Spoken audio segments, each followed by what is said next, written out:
Hello friends, railway NTPC का notification तो आपने देखा ही होगा।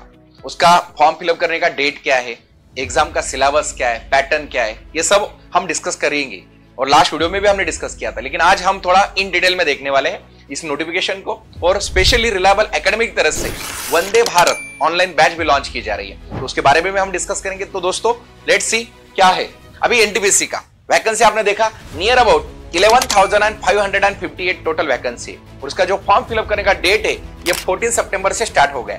लेकिन ये क्या है, ग्रेजुएट वालों के लिए। अंडर ग्रेजुएट जो स्टूडेंट्स है उनके लिए जो एग्जाम डेट रहेगा फॉर्म फिलअप करने का वो लगेगा 21 सितंबर ऑनवर्ड्स। सो दोस्तों आपका ये जो ग्रेजुएट वालों के लिए जो लास्ट डेट है फॉर्म फिलअप करने का वो है 13 अक्टूबर। उसके हिसाब से अगर हम डिस्कस करेंगे तो आपका जो एग्जाम कंडक्ट किया जाएगा ये नियर अबाउट नवंबर दिसंबर के बाद ही होगा।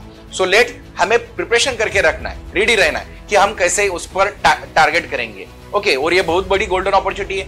बहुत 2-4 साल के बाद ये वैकेंसी आई है तो स्टूडेंट इसका इंतजार कर रहे थे और अभी फिलहाल जो वैकेंसी आई है 11,558 दिखाई दे रही, लेकिन इसमें और एड ऑन होने वाला है कम से कम 8,000 के ऊपर वैकेंसी, तो ये 20,000 के ऊपर चला जाएगा। तो आप लोग उसका पूरा अच्छे से ये एग्जाम के लिए प्रिपेयर कर सकते हो, ठीक है ना। सो दोस्तों ये जो एग्जाम है इसका जो पैटर्न है वो भी हम देखेंगे। अभी एग्जाम पैटर्न क्यों मैटर करेगा, क्योंकि एग्जाम देना है तो CBT 1 क्या है, CBT 2 क्या है, बहुत सारे बच्चों को इसका फुल फॉर्म भी पता नहीं होता है। CBT का मतलब होता है दोस्तों जैसे कि कंप्यूटर बेस्ड टेस्ट। ओके, जो CBT 1 है इसमें अगर हम बात करेंगे सिलेबस की, मैथ्स है नियर अबाउट 30 क्वेश्चन से 30 मार्क्स के लिए। सेकंड सब्जेक्ट है हमारा रीजनिंग 30 क्वेश्चन से 30 मार्क्स के लिए और जनरल अवेयरनेस है 40 क्वेश्चन 40 मार्क्स के लिए। आप देख सकते हैं सबसे ज्यादा वेटेज किस सब्जेक्ट को है, जनरल अवेयरनेस को। सो जैसे मैथ रीजनिंग पे कमांड करना उससे भी ज्यादा आपका जनरल अवेयरनेस पे कमांड होना चाहिए और ये बहुत कम टाइमिंग में सॉल्व होता है। एक अच्छी बात है कि यहाँ पे आपको ऐसा टाइम लिमिट नहीं है, जैसे बैंक SSC के एग्जाम में कहीं ना कहीं भी टाइम लिमिट डाल दिया गया है। इसमें अगर हम बात करेंगे तो ओवरऑल जो टाइमिंग है आपका कितना है, 90 मिनट्स, 1 आवर एंड 30 मिनट्स, आपको 90 मिनट दिया जा रहा है। कोई भी एग्जाम आप देखोगे 100 क्वेश्चन के लिए 1 आवर दिया जाता है, लेकिन यहाँ पे आपको नियर अबाउट 1.5 आवर दिया, 30 मिनट एक्स्ट्रा है। तो आप इजीली एक पूरा प्रॉपर टाइमिंग में ये पूरा 100 के 100 क्वेश्चन सॉल्व कर सकते हैं अगर आप लोगों ने टाइम मैनेजमेंट किया तो।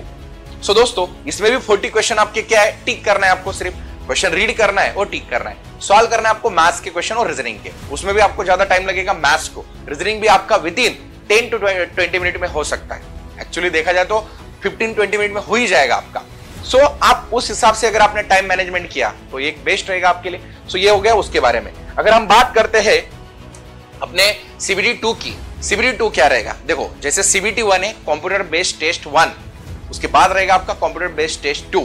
तो इसमें क्या रहेगा, वही क्वेश्चन है, वही सब्जेक्ट है, लेकिन देखो वेटेज कितना दे दिया है। अगर आप बात करेंगे वेटेज की तो यहाँ पे 35 क्वेश्चन है 35 मार्क्स के लिए, रीजनिंग के भी 35 क्वेश्चन है 35 मार्क्स के लिए और जनरल अवेयरनेस के 50 क्वेश्चन है 50 मार्क्स के लिए। वहां पे मैथ और रीजनिंग के 30 क्वेश्चन थे, यहाँ पे जो जनरल अवेयरनेस है उसके कितने हैं, 50 क्वेश्चन है। मींस कहीं ना कहीं मैथ रीजनिंग में 5 क्वेश्चन बढ़ गए और आपके जनरल अवेयरनेस में 10 क्वेश्चन बढ़ गए। सो दोस्तों आप इस एग्जाम का पैटर्न जो CBT 2 लेवल का अगर आपने सोचा तो CBT 1 तो इजीली क्रैक हो ही जाएगी।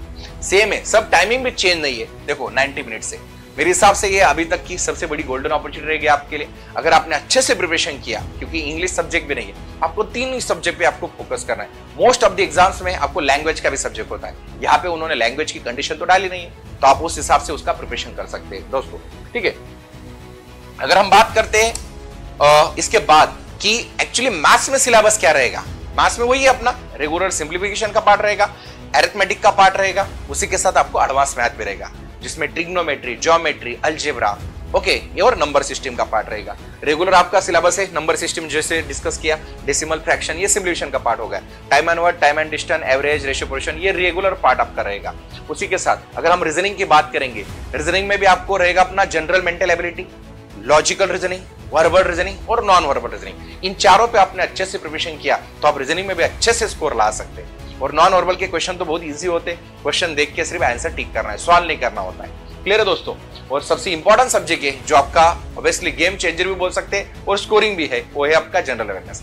अभी जनरल अवेयरनेस में स्टूडेंट डरते हैं कि एक्चुअली उसमें करना क्या है, मींस ऑब्वियसली जीके करना है, करंट अफेयर करना है या पूरा GS करना है। दोस्तों सब तो करना है, लेकिन उसमें अगर आपने अच्छे से करंट अफेयर, स्ट्रेटेजी पे फोकस किया तो भी आपका अच्छे से स्कोर बन सकता है। उसमें देखो जैसे गेम स्पोर्ट्स के बारे में आपको क्वेश्चन पूछे जा सकते हैं, आर्ट एंड कल्चर जो भी हमारा इंडिया का जैसे हेरिटेज साइट से उसके बारे में हमें क्वेश्चन पूछा जा सकता है, इंडियन लिटरेचर के बारे में हमें क्वेश्चन पूछा जा सकता है कि ये बुक किनका था उसके बारे में आपको क्वेश्चन पूछा जा सकता है, मॉन्यूमेंट्स प्लेसेस इन इंडिया जो भी है उसके बारे में आपको क्वेश्चन पूछा जा सकता है, general science life science up to 10th NCERT हमने रीड कर लिया तो भी आपका अच्छे से प्रिपरेशन हो सकता है, हिस्ट्री ऑफ इंडिया और जो भी फ्रीडम स्ट्रगल है उसके बारे में आप रीड कर सकते हैं, फिजिकल सोशल इकोनॉमिकल और ज्योग्राफी के बारे में कर सकते हैं। मिस कहने का मतलब ये है दोस्तों, history geography polity science economy ये जो 5 हमारे जीएस के सब्जेक्ट है इसके कम से कम आपको एक एक 2 क्वेश्चन पूछा जाएगा या तो 3 क्वेश्चन पूछ सकते हैं। उसके अलावा ज्यादा से आपको करंट अफेयर और स्ट्रेटेजी के पे फोकस किया जाएगा। सो नियर अबाउट अगर हम सीबीटी 1 की बात करते हैं तो 40 क्वेश्चन से